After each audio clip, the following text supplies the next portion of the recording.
combien ça vaut cette affaire de Pinterest en date d'aujourd'hui? On va regarder ça assez rapidement. Je rappelle que c'est toujours mon point de vue et non un conseil d'investissement. Et comme d'habitude, je me réserve le droit de me tromper. C'est une demande spéciale d'un abonné top premium. Donc, on va aller très rapidement ici. Alors, Pinterest, croissance des revenus, c'est très bien. Merci. Est-ce que les marges brutes également sont stables ou croissantes? On a des marges brutes de moins en moins élevées. Non, attention. On a des marges brutes ici qui sont plutôt stables, on va le dire comme ça. En termes de marge EBITDA, qu'est-ce qu'on a? On a également des marges EBITDA négatives. Donc, on n'aime pas ça. Et c'est de moins en moins positif, alors qu'on avait du positif il y a quelques mois. OK? Ça également, c'est stressant un tout petit peu. Donc, il faut aller voir pourquoi. Donc, ce qui veut dire qu'il y a de fortes chances que cette compagnie ne s'autofinance pas. Donc, je m'attends à avoir des free cash flow inférieurs à zéro. Donc, or, est-ce que c'est le cas ici? Non. J'ai des free cash flow positifs. Près de 400 millions de free cash flow. Il n'y a pas de free cash flow ici. Cette compagnie ne gagne pas d'argent, tout simplement parce que vous allez remarquer que les free cash flow ici sont positifs, tout simplement parce que les stock-based compensation sont très élevés. On a 650 millions ici de stock-based compensation. Quand on prend 650 moins, quand on prend ici 400 millions moins 650, ça donne à peu près moins 250 millions par là. Donc, techniquement, nous avons une entité qui a des net income, enfin, les free cash flow et les net income ont tendance à parler le même langage ici. Donc, ce n'est pas une entreprise qui gagne de l'argent pour le moment. OK? Pour le moment. Donc, comment est-ce qu'elle arrive à s'autofinancer? Premièrement, avec le cash qu'elle a en main. OK. On va aller vérifier ça ici. Le cash, est-ce qu'elle a on va regarder le niveau de dette nette ici. Donc, est-ce que la dette nette est positive ou négative? On a à peu près 216 milliards ici de cash net. Très bien. Donc, elle peut s'autofinancer uniquement avec le cash qu'elle a présentement en main. Donc, si on regarde à peu près le CAPEX ici par rapport le CAPEX ici en moyenne dépensé, capital expenditure, capital expenditure, en moyenne, on a 2 milliards, on a 2 milliards 160 millions. On dépense en moyenne ici en CAPEX 4 millions 830. C'est rien ça. Ouh là là. C'est très petit. Donc cette compagnie-ci peut être extrêmement rentable. Il me semble que je pense qu'à un moment donné, on n'a pas encore atteint le point mort ici.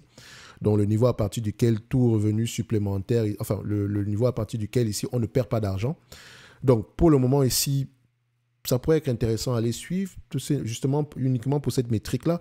Mais la question que je me pose toujours en termes de compétition, qu'est-ce que Pinterest a de plus que une entité comme Instagram? Je connais Pinterest. C'est une application que j'avais l'habitude d'utiliser ici, mais je me dis toujours que son business, selon moi, voilà, il y a n'est pas si solide que ça. Ce business-là peut se faire attaquer de toutes parts. OK? Donc, c'est peut-être pour ça que j'aurais tendance à rester, à observer cette compagnie de loin, peut-être préférer une autre entité. Tant mieux si elle gagne de l'argent à long terme ici, parce que la dépense en capital n'est pas très élevée également ici, donc ça peut être intéressant à long terme. Mais en termes d'évaluation, ça donne quoi? Et pour l'évaluation, je vais faire simple. Je sais que Meta a tendance à être très bien évalué ici. Donc, je vais prendre ici le price to sell de Meta. OK? Je vais même exagérer. Admettons même que je prenne la moyenne. Normalement, je voulais prendre la médiane, mais je vais prendre la moyenne. On va être gentil. OK? Parce que si je prends la médiane ici, ça va être à 8 points et poussière. Donc, je vais prendre la moyenne des 12 derniers mois. Pourtant, normalement, je prends les forward PE, etc. Le forward price to sell ici. Et la moyenne ici pour Meta, c'est 11,36 fois les revenus.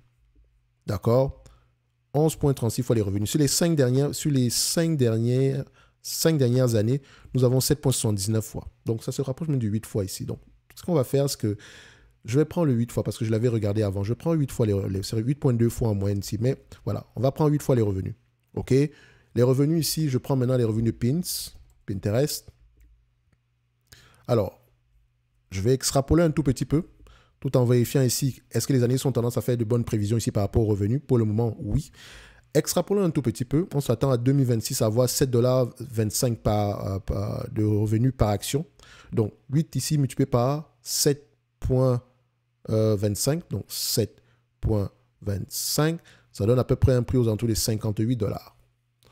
Donc, en date d'aujourd'hui, cette compagnie pourrait être pourrait être sous-évaluée en prenant en considération un tout petit peu de guesstimation.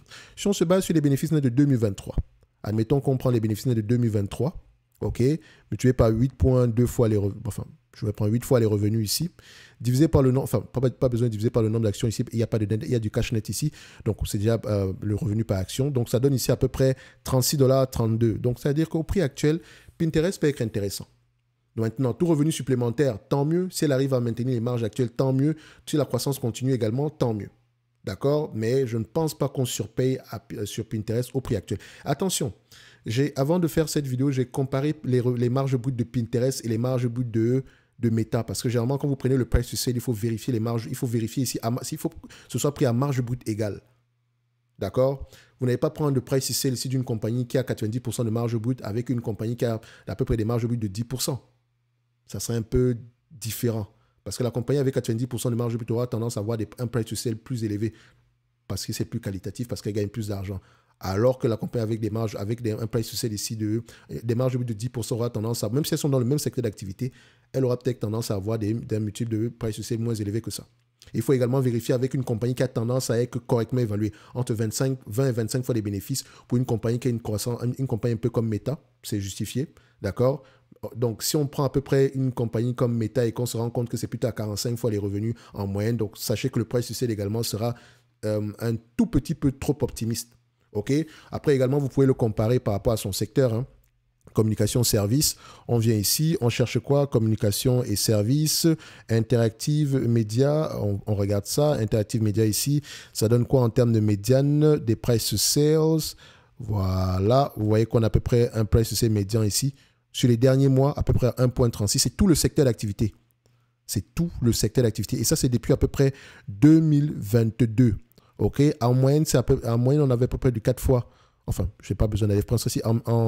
La médiane est à 6,08. La médiane. D'accord? La moyenne est à 3,20. Bon, je ne me demandais pas pourquoi est-ce que la médiane est à 6,08 ici. Donc, il y a quelque chose qui est bizarre. Ce calcul high, low, mid. OK. Donc, je pense que la médiane est à 6. Enfin, moi, je vois du 4 ici. Je ne sais pas pourquoi est-ce qu'il le marque à 6,08. Surtout que la médiane, généralement, il y a de grandes chances qu'elle soit... Voilà, la moyenne ici, c'est par rapport à quelle période. En tout cas, selon moi, je pense je vais avoir tendance à l'évaluer par rapport ici à Meta. Donc, on va se dire, on va se limiter ici à 8 fois le price to sales. Pour ceux qui veulent toujours vérifier, vous allez ici, price to sales de Meta sur les 12 prochains mois. Pour prendre à peu près d'un price to sale avec une certaine croissance. Regardez surtout sur les 10 dernières années. Sur les 10 dernières années, on aura à peu près du 8,2 fois. OK?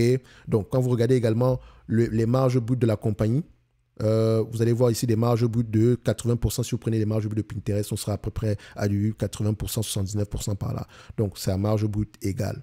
OK? Ce n'est que mon point de vue et non un conseil d'investissement. Je pense qu'en date d'aujourd'hui, ça pourrait être intéressant d'aller regarder du Pinterest en profondeur. Tout va dépendre ici de la qualité du business model à long terme. OK? Mais qu'une compagnie, pareil, pourquoi est-ce que la croissance ralentit? C'est la question que moi je me pose. Est-ce qu'il y a des relais de croissance présentement ici? Point d'interrogation.